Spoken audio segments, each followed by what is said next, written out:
오늘은 하나님의 임재 안에서 이러한 제목으로 함께 말씀을 상고하고자 합니다. 하나님은 우주 만물을 창조하셨습니다. 우리 하나님은 전능하신 하나님이십니다. 수많은 것들을 하늘과 땅과 우주 만물을 창조하셨는데 그 중에 하나님께서 가장 관심을 갖고 창조하신 것이 무엇일까요? 인간 창조입니다. 신학자 루이스 볼코프는 인간 창조는 하나님의 창조의 걸작품이다. 걸작품. 하나님께서 만든 것 중에 최고의 걸작품이 사람입니다. 사람. 어느 사람이 그러잖아요. 저거 걸작이네. 맞습니다. 걸작입니다. 사람들은 걸작이란 말이 이게 좋은 뜻입니다. 좋은 뜻. 할렐루야. 그래서 옛날에 그 유명한 화가들이 만든 걸작품은 그 경매로 수억, 수천억에 막 매매가 됩니다. 근데 우리는 가치로 따지면 어떤 분이 가치로 따지니까 우리 사람을 갖다가 어떠한 그 일반적으로 짜면은 비누를 만들면 비누가 몇 장, 뼈로 만들면 인이 얼마 해가지고 가치로 따지면은 이 시장에다 내놓으면 돈 몇 푼 안 된대요. 그런데 우리 하나님은 온 천하를 주고도 바꿀 수 없는 우리 영혼, 우리는 지구보다도 가치 있는 존재들입니다. 근데 하나님은 우리 사람을 만드시고 사람을 만든 목적은 하나님의 영광을 위해서 살도록 우리를 만드셨습니다. 서리문답 제1문에 보면 사람의 제일 되는 목적이 있는가? 무엇인가? 여러분, 우리 인생은 목적이 있는 사람하고 목적이 없이 사는 사람하고 다릅니다. 분명히 우리는 인생에 목적이 있어야 돼요. 신앙적인 목적은 서리문답 제1문에 보면 사람의 제일 되는 목적은 하나님을 영화롭게 하는 것과 영원토록 그를 즐거워하는 것이다. 그래서 나의 삶과 나의 모든 걸 통해서 하나님을 영화롭게 하고 하나님을 기쁘시 하는 삶을 살아야 하는 것입니다. 뿐만 아니라 우리는 이 땅에서 나름대로 각자 목적이 있어야 됩니다. 근데 하나님은 우리를 만드셨을 때 하나님이 창조하신 목적은 너는 하나님의 영광을 위해서 살아라 하고 우리를 만들어줬어요. 근데 불순종함으로 타락했어요. 그래서 선악과를 따먹고 죄를 졌습니다. 죄를 져서 하나님의 관계가 깨지고 하나님과 멀어졌어요. 그래서 우리 하나님과 관계가 멀어진 것은 이제는 하나님께서 우리에게 관계 회복이 필요합니다. 여러분, 인생을 살아가면서 남하고 원수를 지거나 관계가 멀어지면 안 됩니다. 할 수만 있으면 모든 사람과 더불어 화목하라. 관계가 아름다울 수 있기를 바랍니다. 부부간의 관계도 아름다워야 되고 부모와 자녀와의 관계도 아름다워야 되고 직장에서도 사람들과의 관계가 아름다워지고, 이것은 내가 어떻게 하냐에 따라서 상대방이 나를 비난하고 미워한다 할지라도 그와 관계없이 우리는 잘해주고 수행해주고 받아주면 관계가 아름다워질 수가 있는 것입니다. 하나님은 우리와의 관계를 아름답게 하기 위해서 예수님을 이 땅에 보내주시고 죄인된 인간의 죄를 사하기 위해서 예수님이 십자가에서 죽으셨습니다. 우리는 예수 그리스도의 십자가의 보혈을 믿기만 하면 영생을 얻게 되고 하나님과의 관계가 회복되는 것입니다. 우리는 하나님께 가까이 나아가야 합니다. 어떻게 하나님께 가까이 나아갈 수 있을까요? 첫 번째, 하나님을 경외하는 신앙을 가져야 하는 것입니다. 종교개혁자 존 칼빈은 경건은 무엇인가? 하나님을 경외함이 하나님에 대한 사랑과 지식으로부터 나온다, 이 말이었어요. 우리가 하나님을 경외할 수 있는 것은 하나님을 알 때, 하나님에 대한 지식이 있을 때, 하나님에 대한 사랑으로부터 경외가 나오는 것입니다. 우리가 하나님을 알지 못하는 사람은요, 하나님을 경외하는 마음이 없어요. 우리가 예를 들면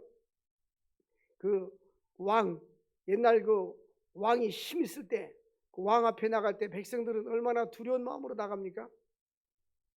마찬가지로 저분이 왕이 아니라 농사꾼으로 알면 그렇게 두려워하는 마음이 없을 거 아니에요. 우리가 하나님을 올바로 알고 성경적으로 알고 하나님을 깊이 알고 하나님에 대한 지식이 알 때 그 하나님은 두려운 하나님이십니다. 그래서 하나님을 경외하는 신앙은 두렵고 떨리는 마음으로 하나님을 섬기는 것입니다. 어떤 신학자가 이런 얘기를 했어요. 사람들이 예배를 드릴 때 그 예배 시간에 누가 와 있는지 모르고 예배를 드린다. 우리는 누가 와 계신지 알고 예배 드려야 합니다. 우리가 예배드리는 순간에 삼일체 하나님이 와 계시고 부활하신 주님이 영으로 와 계시는 것입니다. 그러므로 우리가 인격적인 관계 속에서 하나님 앞에 예배를 드려야 되는 거예요. 김정은이 앞에서 졸기만 해도 총살을 당하는데 우리 예수님은 좋으신 분이에요. 우리가 예배를 때 졸아서 총살 당하면 여기 남을 사람 몇 사람 없어요. 우리 하나님은 자비와 긍휼의 하나님이십니다. 우리는 우리의 마음과 생각을 다 통찰하고 계시는 하나님이십니다. 그러므로 우리는 하나님을 경외하고 두려움이 있어야 돼요.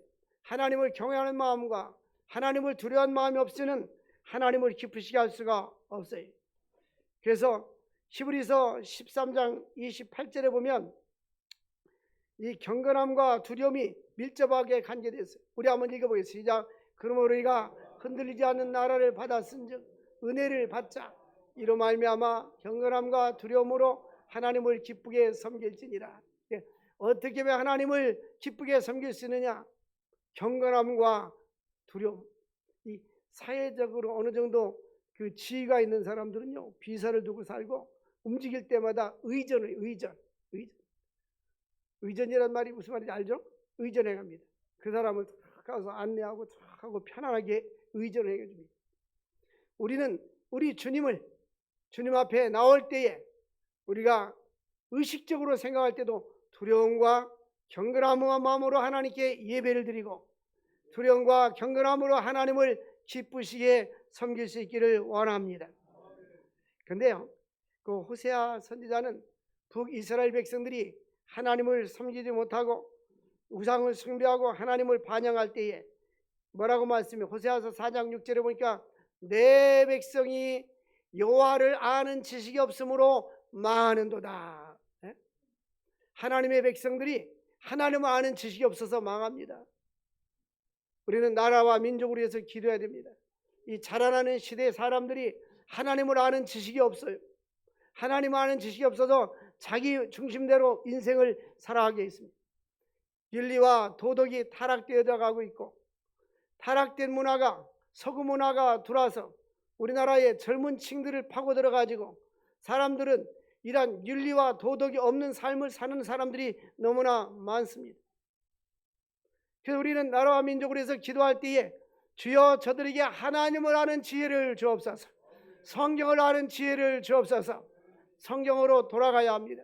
성경을 알지 못하면 하나님을 알지 못하기 때문에 자기 중심대로 인생을 사는 거예요. 이 백성이 여호와를 아는 지식이 없어서 망하는도다. 하나님을 알지 못하면 바울은 디모데에게 디모데야 내가 어려서부터 성경을 알았나니 성경은 능히 너로 하여금 그리스도 예수 안에서 구원에 이르는 지혜가 있게 하느니라. 그래서 하나님의 말씀을 늘 묵상하고 알아야 합니다. 어렸을 때부터 말씀 안에 믿음 안에 자라나는 것은 축복입니다.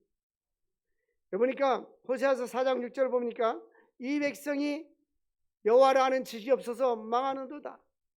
그러면서 내가 지식을 버렸으니 나도 너를 버려 내 제장이 되지 못하게 할 것이요 내가 내 하나님의 율법을 잊어버렸으니 나도 내 자녀를 잊어버리리라. 보니까 하나님을 잊어버리는 사람, 하나님의 말씀과 지식을 잊어버리는 사람은 먼저 나도 너를 버리겠다, 내가 너를 버리겠다. 이 세상에서 가장 불쌍한 사람이 버림받은 사람.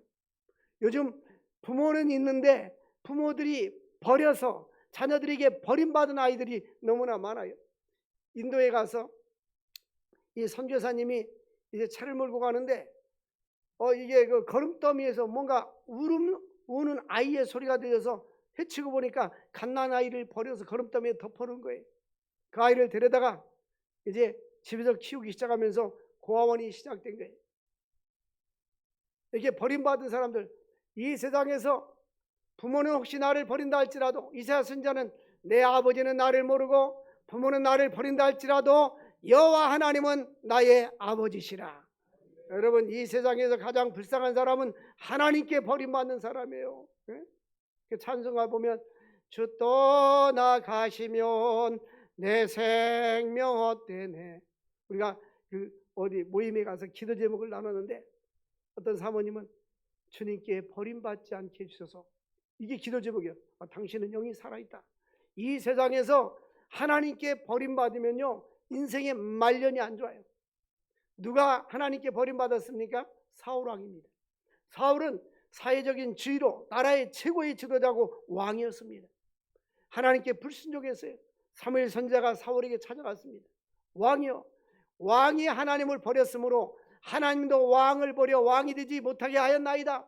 하나님께 버림받았어요. 하나님께 버림받으니까 하나님의 영이 떠나가고 악신이 들려서 정신 이상자가 된 거예요. 다윗이 수군과 비파를 타니까 이 악신이 떠나가 버렸습니다. 전쟁이 일어났어요. 전쟁터에 가서 쫓기다가 부하 보고 칼로 찔러달라니까 부하가 안 찔러니까 제가 자결해서 죽습니다. 이것이 바로 하나님이 떠난 사람들의 모습입니다. 로마서 1장에 보니까 저들의 상실한 마음대로 하나님을 마음속에 두기를 싫어하고 여자가 여자와 더불어 남자가 남자와 더불어 동성연애하는 자들을 얘기합니다. 하나님 두기를 싫어하고 저들이 그렇게 타락한 삶을 살 때 하나님이 그들을 내버려 두었다. 어떤 면에서 보면요, 타락된 삶을 사는 사람들은 하나님께 버림받은 자들이에요. 하나님께서 택함받은 사람들은 하나님은 징계해가지고 다시 불러서 하나님께 오게 만드는 것입니다. 우리가 여호와 하나님을 아는 지식으로 충만해질 수 있기를 주의 이름으로 축원합니다. 그러므로 우리는 의로우신 하나님께, 우리는 어떻게 죄인된 우리가 자유함을 얻을 수 있을까요? 거룩하신 하나님께 나아가는 길은 오직 예수 그리스도의 보혈의 피입니다. 십자가의 보혈의 능력으로 말미암아 하나님께로 나아갈 수가 있는 것입니다. 로마 3장 20절 보면 그러므로 율법의 행위로 그 앞에 의롭다 하지만 얻을 육체가 없나니 율법은 죄를 깨달음이라. 이 말이 무슨 말입니까? 이 세상에서 아무리 그 사람이 고상하고 거룩하고 선하다 할지라도 율법을 지킴으로, 십계명을 지키고 성경 말씀을 다 지켜서 구원받을 사람은 없다는 거예요. 인간은 다 죄인된 존재입니다. 죄성을 가지고 있어요. 다 나약한 존재들입니다.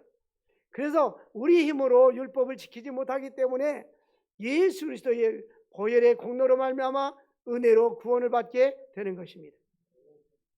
그러므로 우리는 내가 다른 사람보다 이롭고 다른 사람이 나보다 못하고 그렇게 생각해서는 안 됩니다. 우리는 하나님 앞에 다 같은 죄인입니다. 크고 작은 죄인, 우리가 볼 때는 차이가 있지만 하나님 볼 때는 똑같은 죄인들입니다. 그러므로 존 칼빈은 우리 인간은 전적인 타락, total depravity, 완전 타락된 존재들라 이렇게 보고 있는 거예요. 우리의 영혼이 하나님께서 거룩하게 만드는 하나님의 형상이 파괴됐다는 것입니다. 그러므로 우리는 죄인된 우리를 구원해 주신 하나님 은혜에 감사할 수 있기를 원합니다. 그러므로 우리가 로마서 3장 28절에 보면 그러므로 사람의 의롭다함을 얻는 것은 율법의 행위에 있지 않고 믿음으로 되는 줄 우리가 인정하노라. 우리가 뭐를 착한 일하고 선한 일하고 봉사해가지고 구원받는 것이 아니고 의롭다함을 받는 것이 아니라 예수 그리스도의 그 보혈의 능력, 보혈의 피, 예수를 믿음으로 말미암아 우리가 의롭다함을 받게 되는 것입니다. 우리는 죄인이지만 하나님이 의롭다고 선언해 주는 것입니다. 그래서 우리는 믿기만 하면 됩니다. 로마 3장 22절 말씀 보니까 예수 그리스도로 믿음으로 말미암아 모든 믿는 자에게 미치는 하나님의 의는 차별이 없느니라. 부한 자나 가난한 자나 지식 있는 자나 없는 자나 헬라인이나 야만인이나 예수를 믿으면 차별이 없습니다. 우리 한국이 복음이 들어왔잖아요. 전 세계적으로 복음이 들어가면 이 문화가 발달되고 차별이 없어집니다. 우리나라도 옛날에는 그 소나 돼지를 잡는 사람들을 백정이라고 했잖아요. 백정. 백정들은 괜히 천민으로 취급했어요. 그래서 근데 그 백정들이 예수를 믿고 교회 오면 집사님도 되고 장로님도 되고 교회는 차별이 없어요. 사회적인 신분과 차별이 없어요. 그래서 이 종교 사회학에서는 당시 우리나라 조선시대 말기 복음이 들어왔을 때에 이제는 교회가 사회 변혁을 일으키기 시작합니다. 이 사회는 보이지 않는 계급이 우리나라도 있었습니다. 그래서 가난한 자와 부한 자들, 양반과 천민들 이런 것들이 있었어요. 그런데 복음이 들어오고 나니까 교회 가니까 이 백정이 예수를 잘 믿으니까 장로님이 되고 주인은 집사님이 되고, 그래서 사람들은 여기 이제 처음에는 의식의 변화가 일어나잖아요. 이게 이 사회에서는 저 사람 아무것도 아닌데 교회 와가지고 어떤 지위와 계급으로 보는 거예요. 근데 하나님의 교회는 지위와 계급이 아니라 섬김의 직분인 것입니다. 그러므로 하나님의 교회는 예수 그리스도가 주인이 되시고 우리 모두는 하나님 앞에 다 자녀들인 것입니다. 그러므로 예수 안에는 헬라인이나 야만인이나 다 주 안에서 하나가 되는 것입니다. 믿음을 가지면 우리가 예수 안에 하나가 되고 화목하게 되는 것입니다. 그래서 너희가 그 은혜를 인하여 믿음으로 말미암아 구원 얻었나니, 에베소 2장 8절 보니까 이건 너희에게 주신 것, 너희에게서 난 것이 아니요 하나님의 뭐라? 선물이다. 이 지구상에 수없이 많은 사람이 있는데 예수를 믿는다는 것이 우리 믿는 자들이 볼 때는 쉽지만 믿지 않는 사람들에게는 그 쉽지 않아요. 믿기만 하면 구원받는데 이 믿음은 억지로 생기는 것이 아니에요. 돈 주고 사는 것이 아닙니다. 하나님이 우리에게 주시는 선물입니다. 중세시대 때에 지금 보면 그 바티칸 이제 박물관에 로마에 가면 그 바티칸 박물관에 전 세계 사람들이 막 구경을 옵니다. 거기 보면 성 베드로 성전, 옛날에는 성소피아 성전이라고 했는데 짓는데 돈이 없으니까 로마 캐톨릭 교회에서 면죄부를 팔았어요. 면죄부를 사면 이 면죄부를 사기만 하면 돈 주면 당신이 죄를 용서함을 받을 수 있습니다. 그리고 당신의 조상들이 연옥에 있다가 천국으로도 갈 수 있습니다. 그 면죄부를 팔았어요. 그러니까 태철이라는 사람이 동전을 헌금통에다 두면 땡그랑 소리 나면 당신 조상들은 땡그랑 하면 천국 갑니다. 땡그랑 천국, 땡그랑 천국 그랬단 말이에요. 그러니까 루터는 신부였어요. 신부였는데 루터는 언어를 잘합니다. 그 라틴어, 독일어 다 잘하는 거예요. 루터가 이렇게 보니까, 그리고 이 신부들이 성도들을 잘 성경을 알게 하지 않으려고 라틴어로 설교하니까 못 알아듣는 거예요. 근데 성경을 가만히 보니까 구원은 인간의 공로가 아니라 예수를 믿는 믿음으로 되는 것입니다. 그래서 솔라피데, 라틴어로 오직 믿음으로, 따라서 합시다. 오직 믿음으로. 그래서 종교개혁을 하면서 종교개혁의 구호가 몇 개 있는데 오직 믿음으로, 오직 하나님의 은혜로, 오직 성경으로. 할렐루야. 우리는 믿음으로 구원을 받게 되는 것입니다. 믿음으로 천국 가는 것입니다. 근데 이 믿음은 하나님에게 은혜를 입은 사람들에게만 믿음이 생기는 거예요. 그래서 너희가 그 은혜를 인하여 은혜를 받으니까 믿음으로 말미암아 우리에게 믿음으로 하나님께 반응합니다. 구원 얻었나니 이것이 너희에게서 난 것이 아니요 하나님의 선물이라. 오늘 나에게 믿음이 생겼다면 이것은 축복입니다. 교만한 자들은 하나님을 받아들이지 않습니다. 하나님은 교만한 자를 물리치시고 겸손한 자에게 은혜를 주시는 것입니다. 잠언 8장에 보니까 나를 사랑하는 자가 나의 사랑을 입으며 나를 간절히 찾는 자가 나를 만날 것이니라. 하나님을 사랑하는 자들은 사랑을 입습니다. 엊그저께 어떤 모임에 갔는데요, 대화가 강아지, 개가 주제였어요. 어떻게 개 얘기가 나왔어요. 개가 나오는데 개를 얼마나 돈 들여가지고 키우는지 이제 그런 얘기가 나왔어요. 근데 그 사람 뭐라고 하세요? 개가 사람보다 낫대. 그러면서 우리가 개는요 주인만 바라본대. 주인만. 개는, 강아지는. 왜? 지한테 먹을 것을 잘 주니까. 우리 친구는 그래요. 개가 순서를 정해냈대. 자기한테 제일 잘하는 사람이 1번이고, 그래서 자기는 먹을 것을 잘 주는데 우리 친구 목사님은, 근데 자기 사모님은 쓰다듬어 주고 목욕직 주니까 사모님이 1번이고 자기는 가끔 발로 차니까 2번이에요. 이사야서 1장에 그랬잖아요.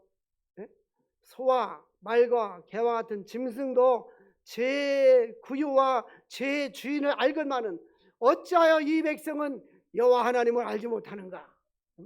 여호와를 알자. 힘써 여호와를 알자. 하나님을 깨달아 알 수 있기를 원합니다. 우리에게 믿음을 주시고 우리에게 구원을 주신 하나님께 감사할 수 있기를 원합니다. 종교개혁자 칼빈은요, 믿음을 이렇게 정의해서, 믿음이 무엇이냐라고 묻는다면 죄인들이 그리스도의 은혜를 담는 빈 그릇이다. 그러니까 믿음이 클수록 그릇이 커서 하나님 은혜를 많이 담을 수가 있는 것이고, 믿음이 적으면 적을수록 하나님의 은혜를 적게 담는 거예요. 그러므로 우리는 하나님 앞에 큰 믿음을 달라고 기도할 수 있기를 바랍니다. 뿐만 아니라 은혜를 받는 열린 입, 믿음이 있을 때에 은혜를 받을 수가 있는 거예요. 믿음은 하나님 앞에 은혜를 받을 수 있는 열린 입인데, 큰 믿음을 갖는 사람들은 그 은혜를 체험할 수가 있는 것입니다. 너희가 겨자씨 할 만한 믿음이 있으면 이 산을 들어서 저 바다에다 빠치라도 된다고 했어요. 우리가 하나님 앞에 기도할 때 주님, 저들에게 믿음을 주옵소서. 우리에게 믿음을 주옵소서. 하나님을 알아갈 수 있는 믿음을 더하여 주옵소서. 바울은 에베소 교회 교인들에게 이미 예수를 믿는 에베소 교회 교인들을 향하여 하나님, 저들 마음속에 예수님이 계시게 하여 주옵소서. 세상 근심, 염려, 탐욕으로 가득 차 있는 저들 마음속에 예수님이 계시게 하여 주시고, 하나님을 깨달아 알게 하시고, 예수 그리스도의 그 높으신 넓은 은혜, 깊이 넓이를 깨달아 알게 하여 주옵소서. 예수님을 깊이 깨달아 알 수 있기를 주의 이름으로 축원합니다. 두 번째로, 하나님의 임재 가운데 있는 사람들은 거룩한 두려움으로 나가야 하는 것입니다. 우리가 하나님의 임재, 하나님이 함께 하심, 하나님이 지금도 여기에 와 계시다, 하나님 어디 먼 곳에 계는 것이 아니라 나와 함께 하시는 임마누엘 하나님이시다. 구약시대 때는 구름기둥과 불기둥은 하나님의 임재였어요. 이스라엘 백성들이 이동할 때에 먼저 구름기둥과 불기둥이 이동하고, 낮에는 구름기둥, 밤에는 불기둥으로 항상 그들을 지켜주셨습니다. 창세기 28장 이런 내용이 나옵니다. 야곱이 브에세바를 떠나서 하란으로 갑니다. 야곱의 형 에사가 이제 아버지를 속이고 장자의 직분을 받은 동생 야곱을 죽이려고 칼을 갈고 있을 때에 그는 도망갑니다. 외삼촌 집을 향하여 떠나갑니다. 길을 가다가 이제 해가 져서 돌을 베개 삼고 잠이 들었습니다. 얼마나 처량한 신세니까 길에서 노숙을 했겠습니까? 근데 꿈의 환상 중에 나타났어요. 사닥다리가 하늘에서 밑에까지 땅까지 닿았는데, 사닥다리 맨 위에는 하나님이 계시고 천사들이 오르락 내리락 하는 모습을 보았습니다. 그러면서 하나님께서 창세기 28장 15절에 이렇게 약속합니다. 내가 너와 함께 있어 어디로 가든지 너를 지켜주시며, 내가 너와 함께 하겠다. 이게 하나님의 임재입니다. 내가 너와 함께 하겠다. 할렐루야. 하나님의 임재, 하나님의 함께 하심. 내가 어디로 가든지 내가 너를 지켜 이끌어 이 땅으로 돌아오게 할지라. 내가 네게 허락한 것을 다 이룰 때까지 내가 너를 떠나지 아니하고 너를 버리지 아니하리라. 주님께 버림받는 사람은요, 비참하다니까요. 주 떠나가시면 내 생명 헛되네. 하나님 떠나가면요, 우리 생명, 우리의 삶이 헛된 거예요. 저와 여러분들은 축복받은 사람입니다. 왜냐하면 예수님을 만났기 때문에, 하나님이 함께하기 때문에, 주의 은혜 가운데 가기 때문에 우리는 참으로 복된 사람들인 것입니다. 그런데 이때 야곱이 뭐라고 말했습니까? 창세기 28장 16절 보니까 여호와 하나님이 과연 여기 계신데 내가 알지 못하였도다. 하나님이 지금 임재해 계시고 하나님이 지금 여기 계신데 우리가 깨닫지 못하고 있는 거예요. 어떤 때는요, 너무 힘들 때, 아니면 병들어 있을 때, 외롭고 고독할 때, 하나님이 나를 버렸나?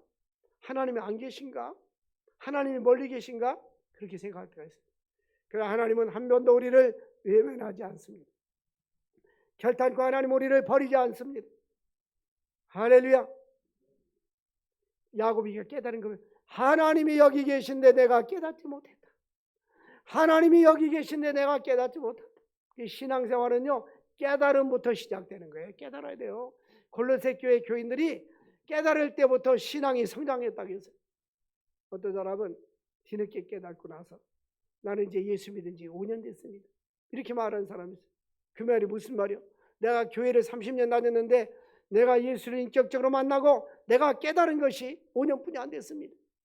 여러분, 예수님을, 전능하신 하나님의 아들, 우리의 대속자, 구원자, 부활하신 주님은 지금도 이곳에 찾아와시고 우리를 감찰하시고 우리와 늘 함께 해주시는 임마누엘 하나님이십니다. 언제나 우리와 함께 하시는 하나님을 깨달을 수 있기를 원합니다. 그런데 이제 야고비가 하나님 만나고 창세기 28장 17절에 이와 같은 고백을 합니다. 이곳은 다름이 아닌 하나님의 집이요 또 하늘의 문이로다. 여러분, 하나님을 인격적으로 만나고 하나님의 임재를 체험하고 하나님과 영적인 교제하는 사람들은 하늘 문이 열리는 역사와 축복을 체험할 수 있는 거예요. 야곱이 그때 소원합니다. 이제 하나님, 내가 아버지 집에 무사히 가게 하면 이곳이 하나님의 전이 될 것이요 하나님은 나의 아버지가 될 것이요 하나님이 나에게 주신 모든 것의 11조를 드리겠습니다 라고 3가지 소원합니다. 하나님의 은혜가 야곱에게 임하였습니다. 하나님의 은혜가 저와 여러분에게 이미 임하였습니다. 우리는 깨달아야 될 줄로 믿습니다. 야곱은 하나님의 위엄과 임재 속에서 하나님을 만나고 하나님 임재를 체험하고 나서는 이제는 두려운 하나님, 또 하나님을 경외하고 두려움이 생겼습니다. 우리는 하나님을 만나면 우리 인간들의 나약함을 느끼게 됩니다. 우리는 먼저 와갖고 또한 우리의 의의는 휘어진 옷과 같은 것입니다. 왜 하나님을 임재를 두려워야 됩니까? 하나님의 위대하심 때문에, 하나님의 위엄 때문인 것입니다. 부활하신 주님께서 사도 요한에게 나타났을 때에 사도 요한은 요한계시록 1장 17절에 보니까 나는 죽은 자같이 되었다. 부활하신 주님을 만났을 때에 죽은 자처럼 납작 엎드렸어요. 너무나 영광스럽고 찬란하고 위엄 있고 그의 머리는 신눈 같고 요한계시록 보니까 또 그의 눈은 불꽃같이 비치고 우리를 감찰하시는 주님. 사랑하는 성도 여러분, 부활하신 예수님은 지금 이 시간에 예배할 때 함께 계시고 우리를 감찰하고 계시는 것입니다. 그러므로 똑같이 예배를 드려도 어떤 사람의 예배는 아벨의 제사처럼 연락이 되고 어떤 사람의 예배는 연락이 안 될 수가 있어요. 믿음으로 아벨은 가인보다 나은 제사를 드림으로 하나님을 기쁘시게 하는 자라는 증거를 얻게 된 것입니다. 우리 인간이 하나님 앞에 할 수 있는 최고의 행위가 바로 예배인 것입니다. 생명력 있는 예배, 믿음으로 드리는 예배, 이 예배가 하나님께 연락될 수 있기를 원합니다.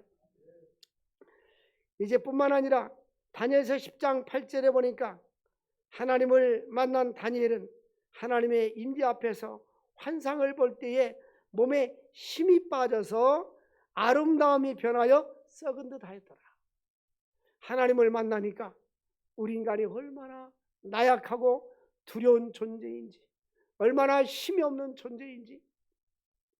전에 그 일본에 쓰나미가 왔을 때에 해안가에 있는 그 집들이 물이 막 육지까지 와고 자동차들이 물에 막 밀려갈 때 인간은 도저히 그 자연 앞에 어떻게 할 수가 없어요.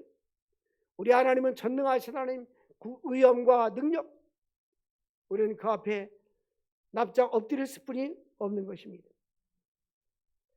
종교학자 칼빈은 기독교 강의에서 이렇게 얘기했어요.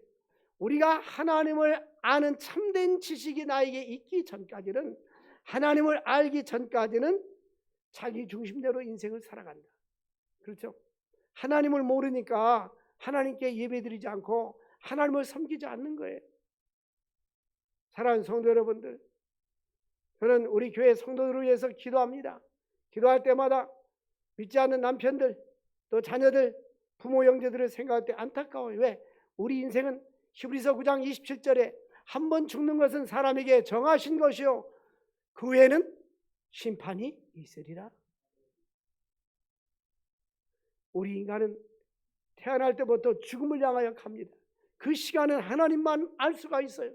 근데 사람들은 죽는다는 사실을 모르고 산다는 생각만 하고 살아가는 거예요. 신학대학원의 한 교수님이 47세에 암으로 세상을 떠났어요. 그분은 이런 음료수나 이런 거 사에서 파는 거 안 먹습니다. 건강을 위해서. 그 건강해서 운동도 많이 했어요. 하나님 부르면 가는 거예요. 제가 뭐 대학원에 다닐 때 거기 주임 교수도 하버드 대학 나왔어요. 그런데 40대에 심장마비로 하루에 갔어요. 우리 인생은 하나님이 언제 부를지 몰라요. 그러므로 우리는 살아있을 때 아름다운 죽음을 준비해야 됩니다. 아름다운 죽음이 뭡니까? 예수 잘 믿고, 아멘 소리가 잘 안 들려요. 예수 잘 믿고 하나님을 기쁘시게 하는 삶을 살아야 되는 것입니다. 하나님을 알기 전까지는, 우리 인간이 하나님을 알기 전까지는 하나님을 경외하거나 하나님을 섬길 수가 없어요. 그러니까 하나님을 안다는 자체가 축복입니다. 근데 내가 하나님을 아는 것이 아니라 하나님은 나를 불러줘야 돼요. 하나님이 내 마음속에 믿음을 주셔야 됩니다. 찬송가 보면요, 너무나 가사를 우리가 대충대충 불러서 그런데 깊이 불러보면 다 성경적이네요. 주 예수 내가 알기 전 날 먼저 사랑했네.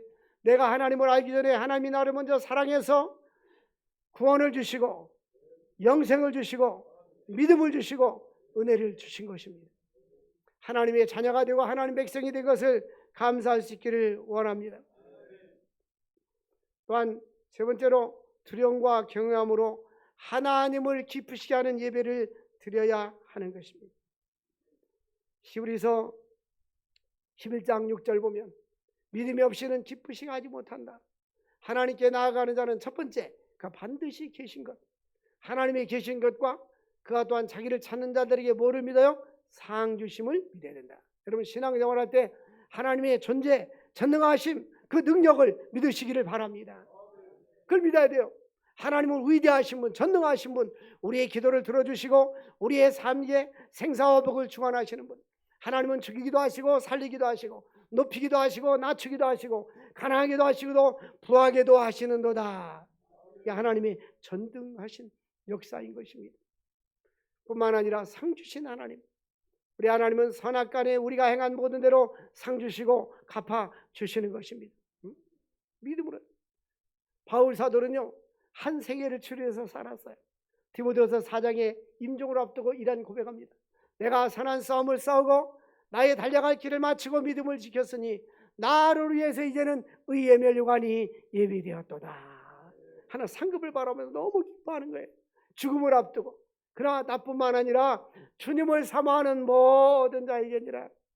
여러분, 믿음의 사람들은요, 나이가 먹을수록 이런 이야기를 합니다. 제가 주변에서 이런 얘기를 많이 들어요. 목사님들한테. 내가 하나님 앞에 가서 상 받을 일이 무엇일까? 하나님이 너 뭐하다 왔냐고 물으면 내가 어떻게 대답할까? 내가 이제는 의미 있는 일을 살아야지.